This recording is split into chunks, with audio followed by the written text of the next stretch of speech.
벌써 7월의 마지막 주일을 맞이하면서 가장 무더운 여름날을 또 보내는 가운데 오늘 예배 자리에 나오신 여러분들을 주 이름으로 축복합니다.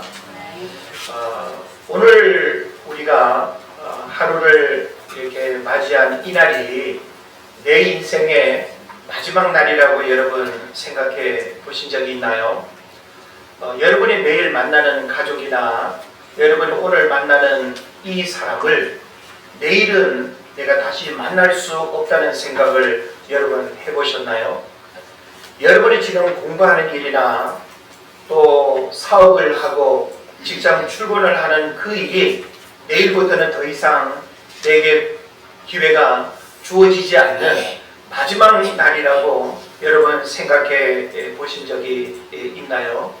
우리는 내일도 누굴 만날 수 있고 내일도 행복할 수 있고 내일도 아무 탈 없이 오늘처럼 살아갈 수 있다고 우리가 생각을 합니다. 그러나 지나간 과거의 시간에 대해서는 만남도 이야기할 수 있고 또 우리가 살아온 수많은 이야기들을 우리가 풀어낼 수 있지만 내일의 일들을 여러분이 아무리 자랑하고 계획하고 꿈을 꾼다 할지라도 내일은 아직 오지 않은 미지의 시간이고 알 수 없는 시간이기 때문에 오늘 우리는 오늘이라고 하는 선물로 주신 날들을 귀히 여기고 하나님 앞에 영광 올려드리고 매일매일을 우리가 오늘이 마지막인 것처럼 살아가는 그런 영적 또 긴장감과 깨어있음이 있어야 될 줄로 믿습니다. 지금까지 우리는 기후위기에 관한 것을 뉴스로만 듣다가 이제는 피부로 느끼고 그리고 앞으로는 일상의 큰 불편과 장애물로 다가오는 재앙이 되고 있다는 하는 사실을 우리 모두가 공감하고 있습니다. 제가 주중에 어느 기사를 읽어보니까 덴마크의 코펜하겐 대학교 연구진에서 네이처지를 통해서 발표한 내용입니다. 이 연구진들이 뭘 이야기했는가 하면 대서양 자오선 역전 해류가 빠르면 2025년부터 멈춤이 시작될 것이고 2050년대에 그 가능성이 가장 높다는 연구 결과를 발표했습니다.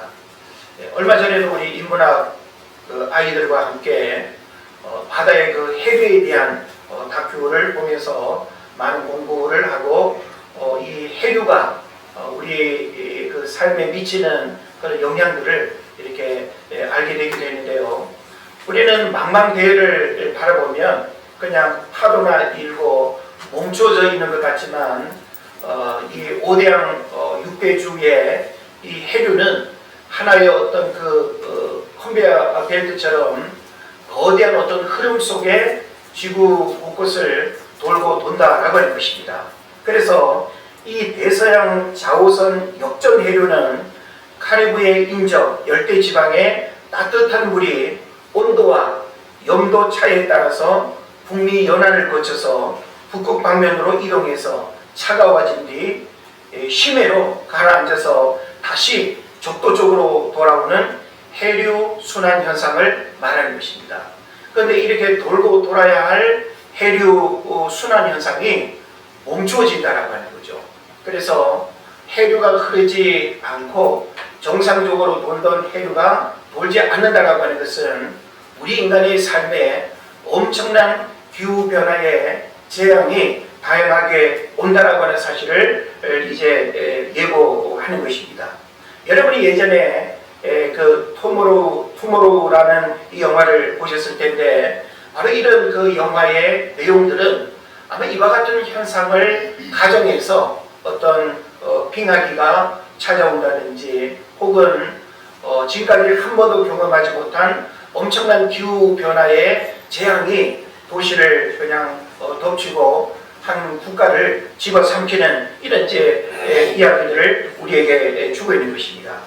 어찌 보면 소설 속이나 영화 속의 이야기로 우리가 치부할 수 있는 부분이기도 하지만 실제 우리는 이와 같은 기후변화의 위기들이 우리가 뉴스로만 이렇게 들려오던 것으로부터 이제는 그 누구도 예외일 수 없는 피부로 느껴지고, 그리고 그 누구도 예외일 수 없는 그런 재앙의 이제 울타리 안에 우리가 들어와 있다라고 하는 사실입니다. 그런 면에서 우리가 내일을 꿈꾸고 내일의 희망을 말한다라고 하는 것이 얼마나 이게 불안하고 또 한편으로는 부질없는 일같이 느껴지는지 모릅니다.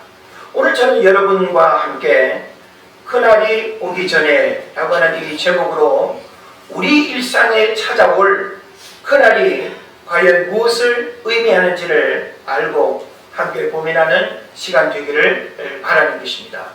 자, 우리는 우리 삶에 다양한 그날이 찾아온다는 하는 사실을 우리는 생각해 볼 수 있습니다.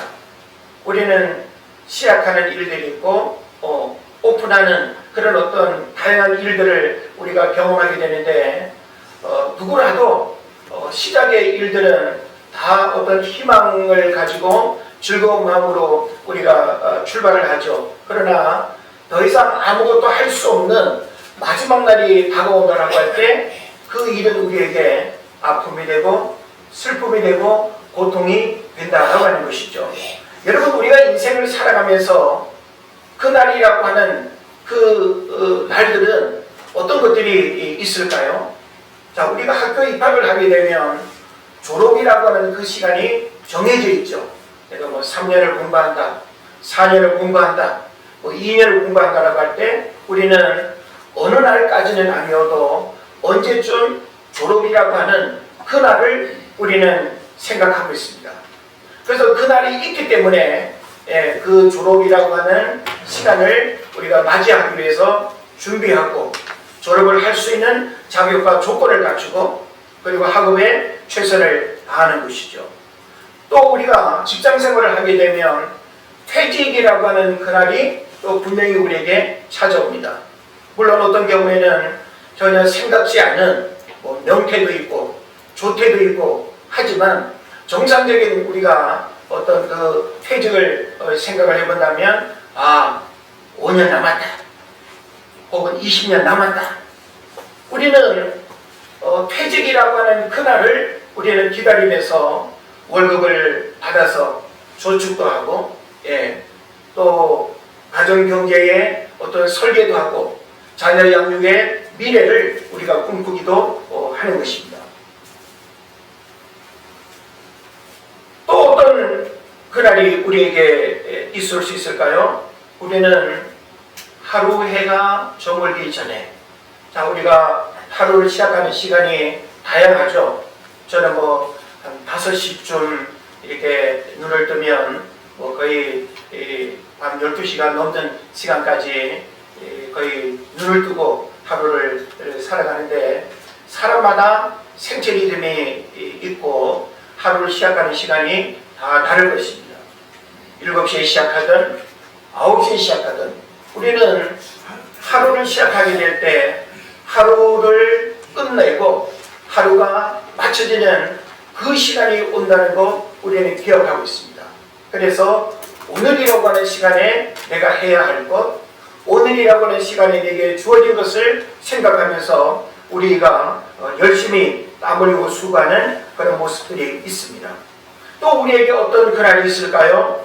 질병으로 누워있기 전에 우리가 다들 건강하게 이렇게 지내기를 원하지만 나도 모르게 불의의 사고나 혹은 원치 않은 질병으로 인해서 더 이상 마음과 생각은 동쪽도 가고 싶고 서쪽도 가고 싶고 누구도 만나고 싶어도 내 몸이 움직일 수 없어서 어딘가 갈 수 없는 그날이 찾아온다고 하는 사실을 우리는 또한 기억해야 되는 것입니다.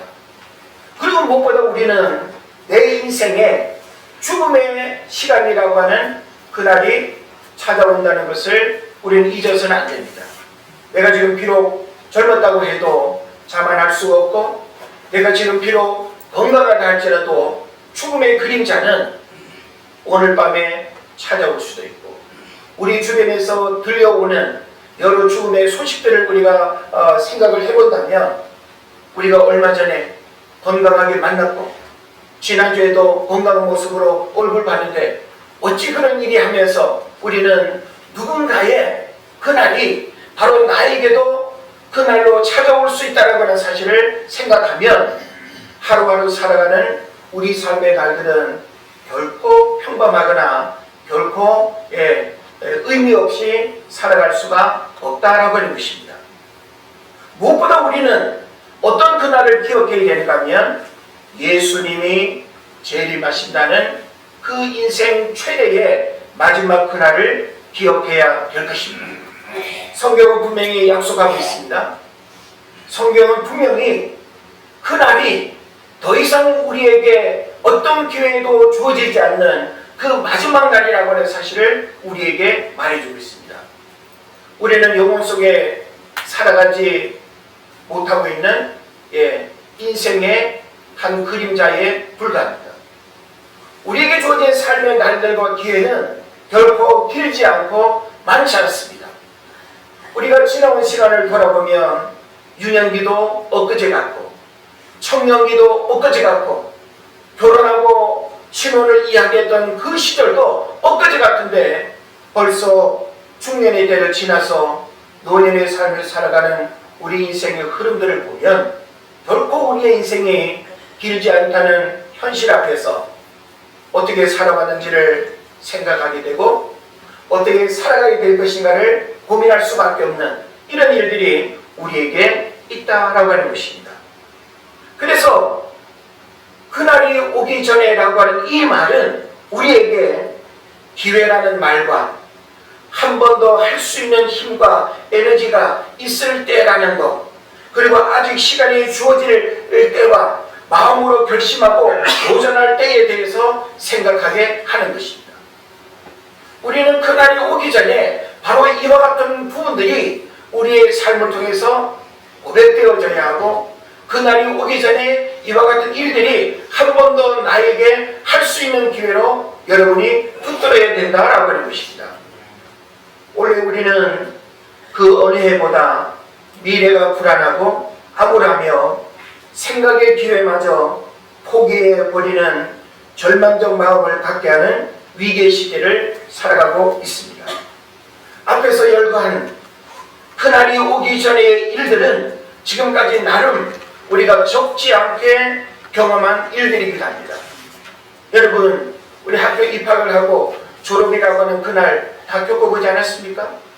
어느 직장에 우리가 출근했다가 원치 않은 어느 시간이 그날이 되어서 씁쓸하고 고통스러운 마음으로 퇴사해야 되는 그날로 여러분 경험하지 않았습니까? 우리는 그와 같은 그날의 시간들을 통해서 우리에게 다가올 그 남은 그날에 대한 준비들을 하지 않으면 안 된다라고 하는 것입니다.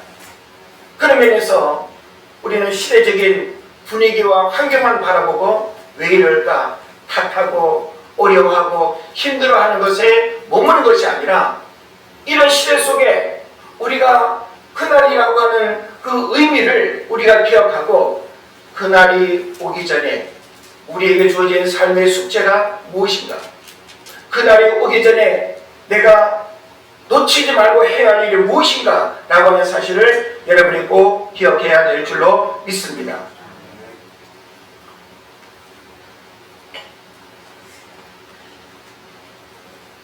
그렇다면 이런 시대 환경 속에서 성경은 우리에게 어떤 메시지를 주고 있을까요?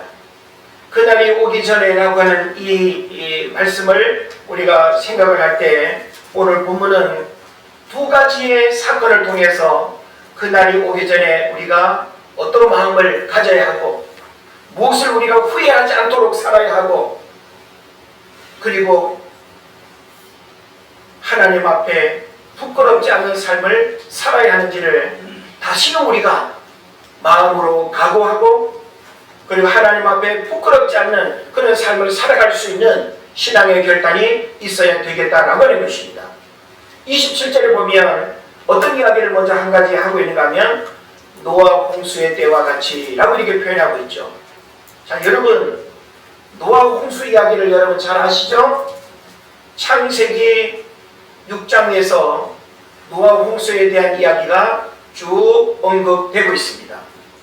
우리가 기본적으로 노아 홍수 사건을 다 이해하고 있기 때문에 그 내용을 다 여러분과 나눌 수는 없겠습니다만은 창세기 6장 5절로 8절을 보면 여호와께서 사람의 죄악이 세상에 가득함과 그의 마음으로 생각하는 모든 계획이 항상 악할 뿐임을 보시고 땅 위에 사람 지으셨음을 한탄하사 마음에 근심하시고 이르시되 내가 창조한 사람을 내가 지면에서 쓸어버리되 사람으로부터 가축과 기는 것과 공중의 새까지 그리하리니 이는 내가 그것들을 지었음을 한탄함이니라 하시니라.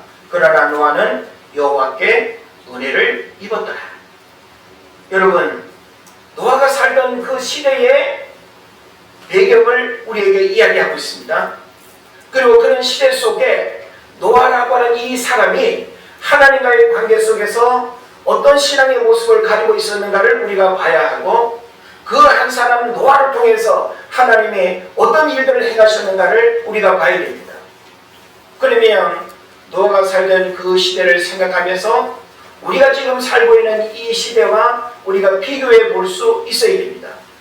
그럼 우리가 살고 있는 이 시대를 하나님이 바라보실 때 과연 하나님은 누굴 찾으실까? 그리고 하나님이 원하시는 일은 무엇일까? 이것을 우리가 생각할 수 있어야 된다라고 하는 것입니다.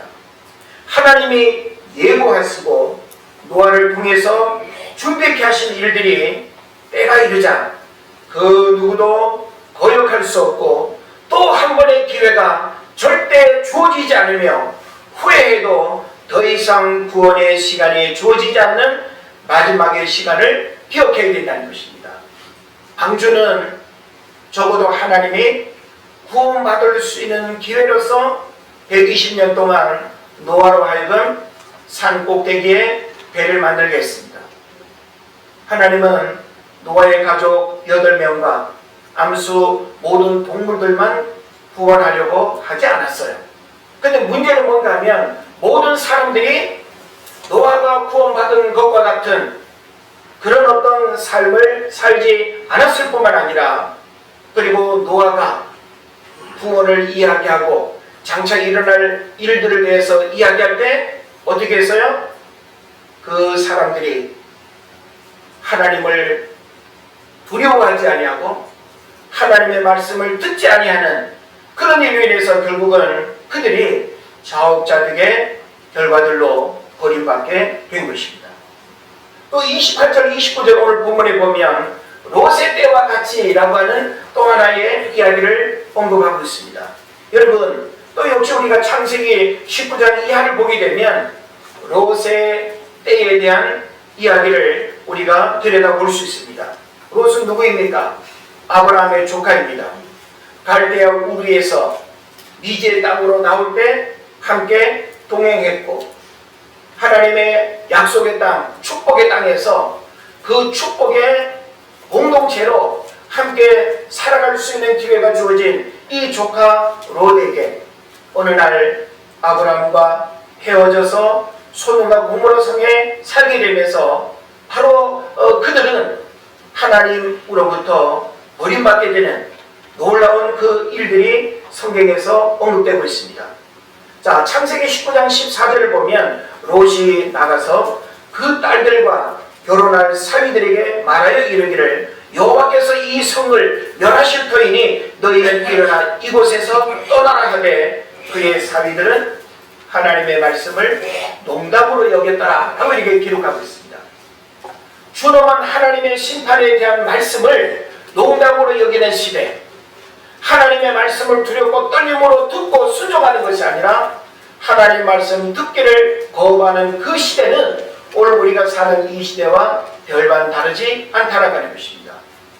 그러나 하나님은 아브라함의 간청을 들으시고 함께 멸망할 수밖에 없는 그 소돔과 고모라 성에서 아브라함의 조카 롯의 가족을 이끌어 내시죠. 이것은 구원받을 수 있는 기회가 주어졌다라고 하는 놀랍고 특별한 하나님의 은혜였던 것입니다. 하나님의 심판으로 소돔과 고모라 성이 유황불에 불타고 역사 속에 사라지는 그 일들도 분명히 성경이 증거하고 있습니다. 그래서 이와 같은 역사적인 사실을 드러냄으로써 마지막 남은 그날이 오기 전에 무엇을 해야 하는가에 대한 메시지를 오늘 우리에게 주고 있다라고 하는 것입니다. 그러면서 이와 같은 일들을 통해서 오늘 성경은 우리에게 어떤 메시지를 주려고 하는가 하면 30절이죠. 인자가 나타나는 날에도 이러하리라. 이거 바로 예수님이 다시 이 땅에 오실 재림의 때를 말하는 것입니다. 오늘날 많은 사람들이 신앙적으로 예수 그리스도의 재림을 두렵고 떨림으로 바라보면서 기다리는 그런 사람들이 얼마나 있겠습니까?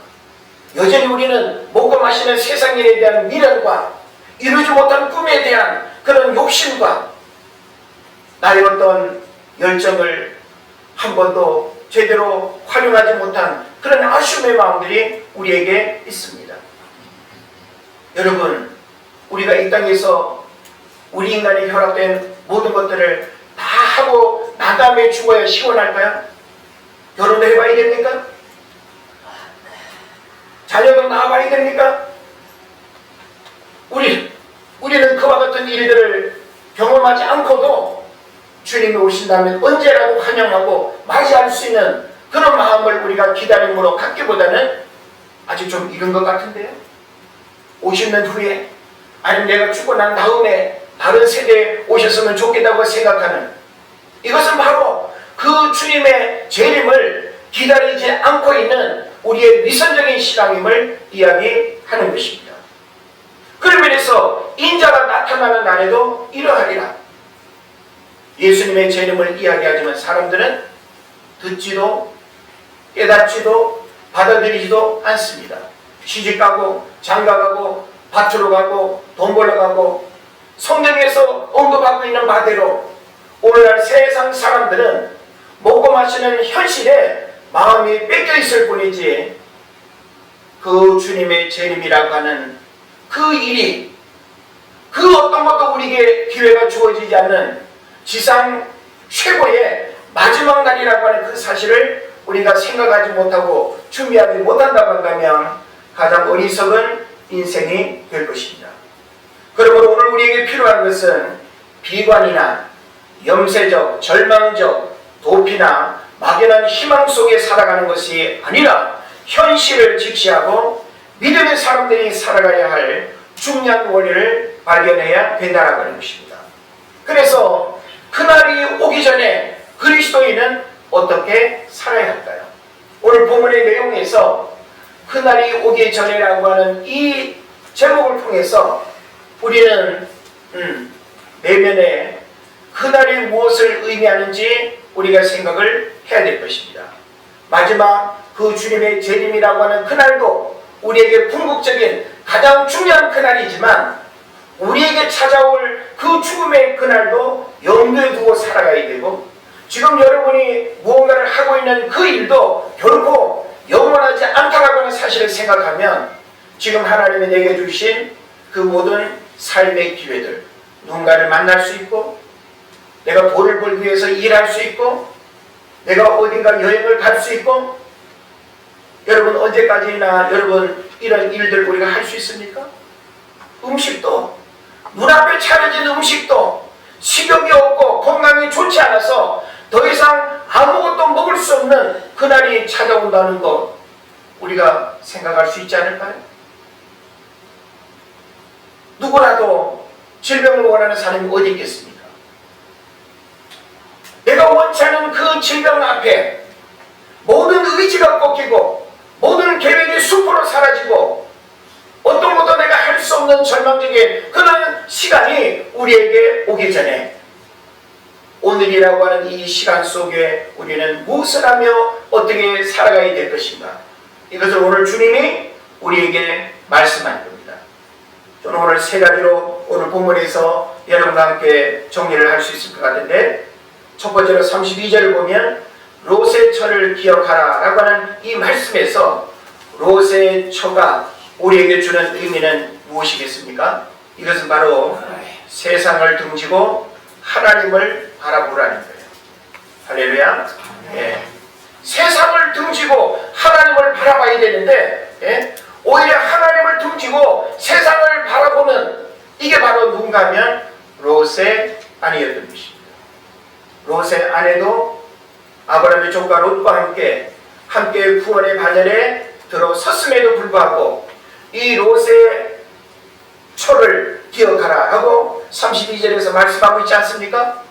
그러면 우리는 유황불에 소돔과 고모라 성이 불타고 역사 속에 사라진 그 어떤 일들이 우리 인생 가운데도 찾아올 수 있다는 하는 사실을 생각하면 하나님이 오늘 저와 여러분에게 원하시는 삶이 무엇일까요? 세상을 등지고 하나님을 바라보라는 거예요. 우리는 세상 속에 살아가고 있을지라도 우리의 시선과 우리 마음의 중심과 우리 삶의 방향이 하나님께로 모아져야 된다는 거예요. 할렐루야. 예. 그래서 창세기 19장을 보면 17절에 도망하여 생명을 보존하라. 돌아보거나 들에 머물지 말고 산으로 도망하여 멸망함을 면하라. 방법까지 하나님이 가르쳐주고 있어요. 그 방법대로 그들이 움직이고 그 말씀하신 바대로 그들이 그 방향을 향해서 그렇게 달려갔다면 롯과 롯의 아내도 아무 문제 없이 구원을 받았을 거예요. 그런데 소돔과 고모라 성을 빠져나올 때 롯의 아내는 어떻게 했어요? 뒤를 돌아봄으로써 소금 기둥이 되었다라고 성경이 기록하고 있습니다. 그래서 26절에 보면 롯의 아내는 뒤를 돌아보았으므로 소금 기둥이 되었더라. 이건 사람의 말이 아니라 하나님의 말씀이 분명히 증거하고 있는 것입니다. 그래서 뒤를 돌아보았다는 것은 무엇을 의미하겠습니까?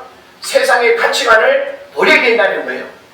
오늘날 많은 사람들이 하나님을 믿는다고 하면서 하나님과 세상을 겸하여 살아가는, 하나님도 좋고 세상도 좋고 하나님도 믿고 세상의 일들도 믿고, 우리는 믿음이 내 삶을 이끌어가는 삶을 살아야 되는데 세속적인 가치관이, 세상 사람들이 가지고 살아가는 그 가치관이 우리의 삶을 이끌어가서는 안 된다라고 하는 사실입니다.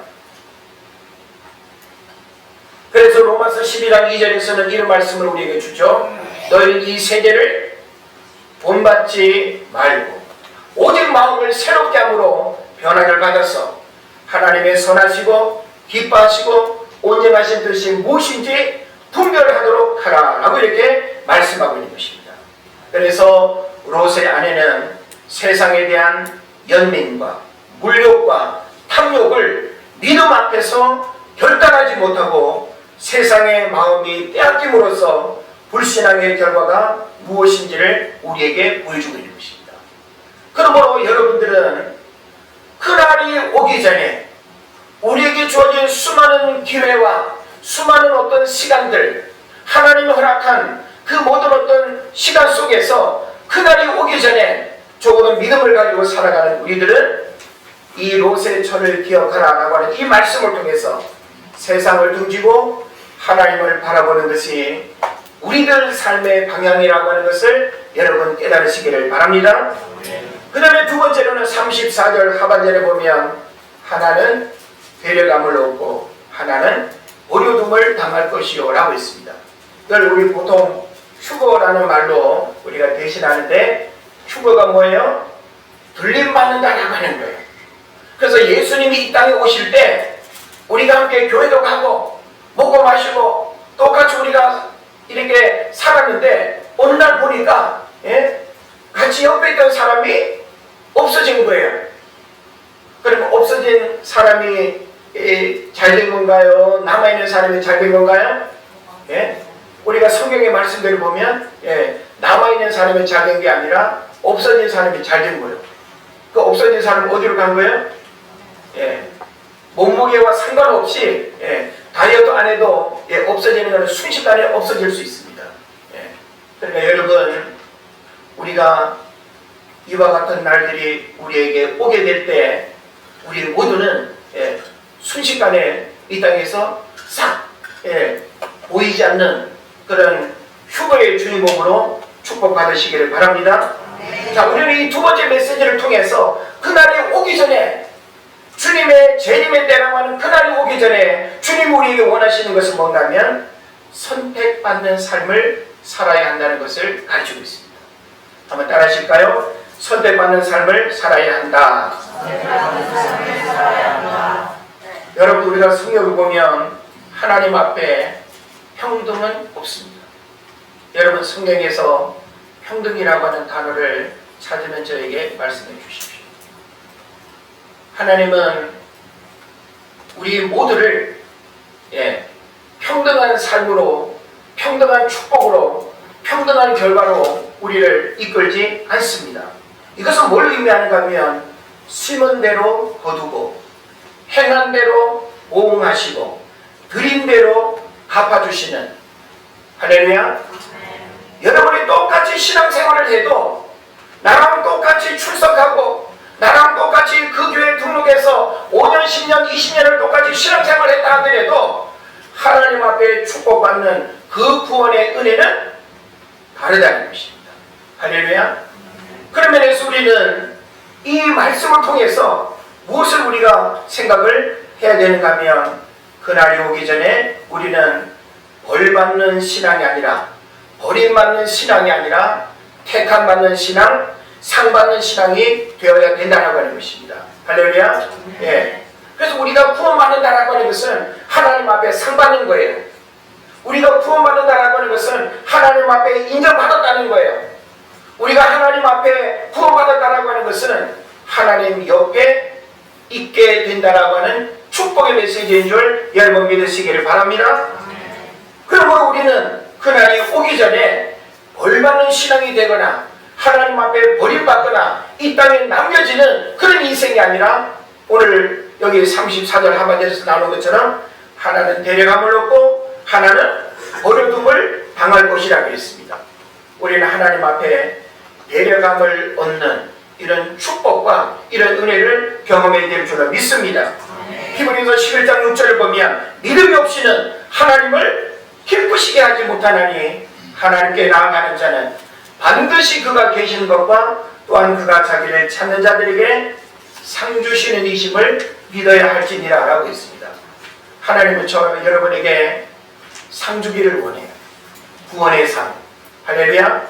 전도의 상, 예배의 상, 기도의 상, 열심히 봉사하는 상. 우리는 하나님 앞에 상 받아야 돼요.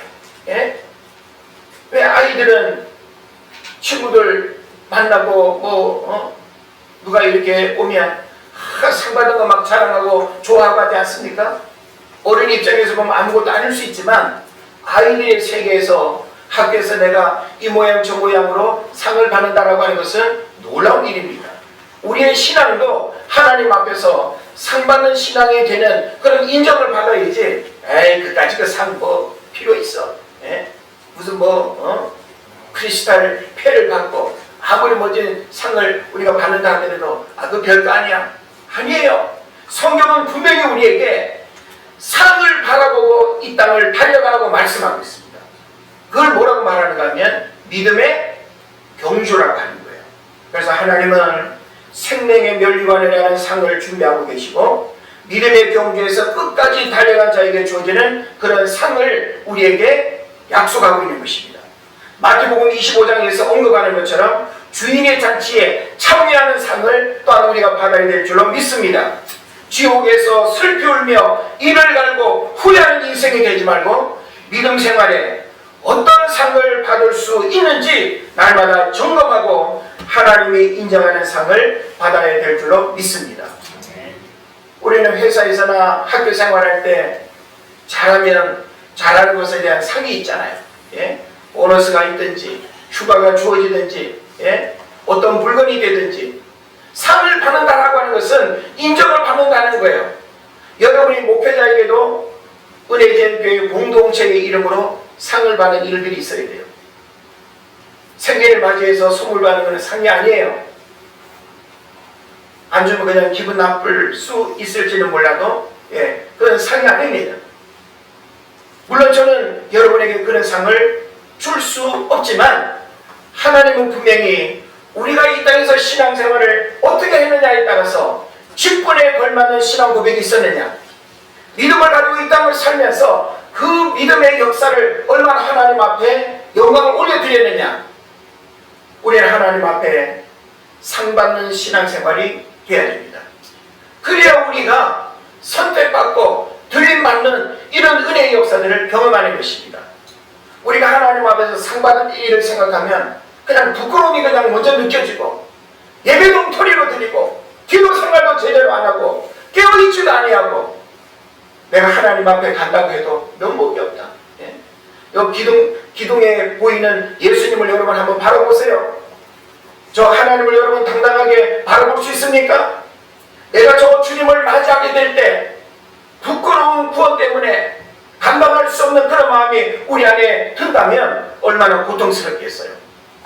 우리는 분명히 그 주님을 바라보고 그 주님 앞에 서게 되는 그날이 반드시 찾아온다는 사실을 여러분 기억해야 됩니다.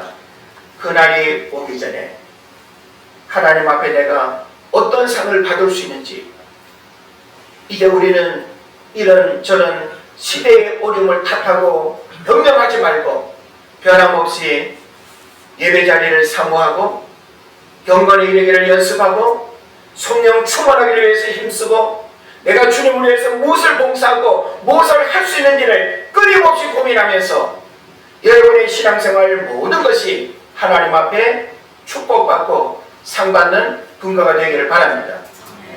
옛날 학창시절을 이렇게 돌이켜보면 요즘 아이들이 다 여름방학을 했습니다마는 여름방학을 이제 맞이하게 되면 종교생들이 큰 운동장에 모여가지고 마지막 교장선생님의 훈지를 듣지 않습니까?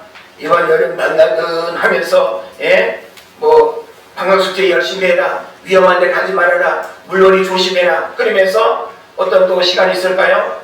지난 1학기에 우등상, 백은상, 모범상, 효행상 그런 거 주지 않습니까? 요즘은 뭐 이상한 상들도 많이 학교에서 주던데 옛날에는 뭐 상이 그렇게 많지 않았어요. 여러분 많이 받아보셨나요? 얼굴 보니까 별로 많이 안 받아보신 것 같은데, 그 수백 명의 학생들이 몇 명 그 단상에 올라가지고 상 받는 거 부러우고 바라보면서 아이고 개똥이는 좋겠다, 박수만 쳐줬던 그런 기억들. 우리 모두는 하나님 앞에 신앙생활에 대한 믿음 생활 이후에 하나님 앞에 가서 상 받을 그런 일들이 많아야 될 줄로 믿습니다. 그리고 마지막으로는 그날이 오기 전에 우리에게 주어진 삶은 37절입니다. 죽음이 있는 곳에는 뭐가 모인다? 독수리가 모이느니라 그랬습니다. 죽음의 상황을 의미합니다. 영원한 죽음, 지옥을 의미합니다. 이제 우리는 예수님 때문에 더 이상 지옥 백성이 될 수 없는 하나님의 자녀가 된 줄 믿습니다. 그럼에도 불구하고 여러분이 엉터리로 예수 믿고 몸은 교회 나오는데 예수님을 통해서 구원받는다는 사실을 여러분이 믿지 아니하면 여러분은 구원과는 아무 상관없는 가장 불쌍한 인생이 되는 것입니다. 지옥 백성으로 버림받지 않도록 해야 된다라고 하는 거예요. 그래서 우리는 그날이 오기 전에 어떤 일들이 일어날지라도 지옥 백성이 되어서는 안 된다. 여러분 한 사람은 구원받는 것이 아니라 여러분을 통해서 여러분의 남편도, 여러분의 자녀들도, 여러분의 일가 친척들도 다 구원받는 역사들이 일어나기를 축복합니다.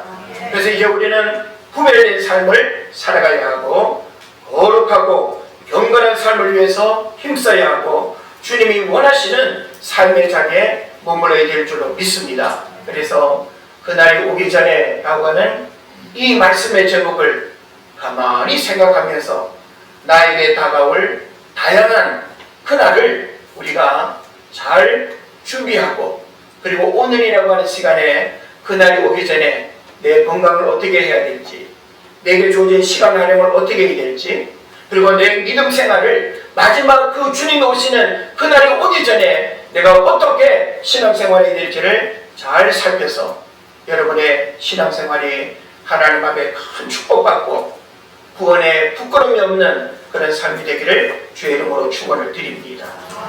우리 이 시간 그런 말씀을 생각하면서 그날이 오기 전에 내게 주어진 시간과 젊음과 건강과 시간의 모든 기회들을 하나님을 위해서 어떻게 우리가 살아야 되는지 고민하고 하나님 앞에 가장 소중한 것을 믿음으로 드리길 원하면서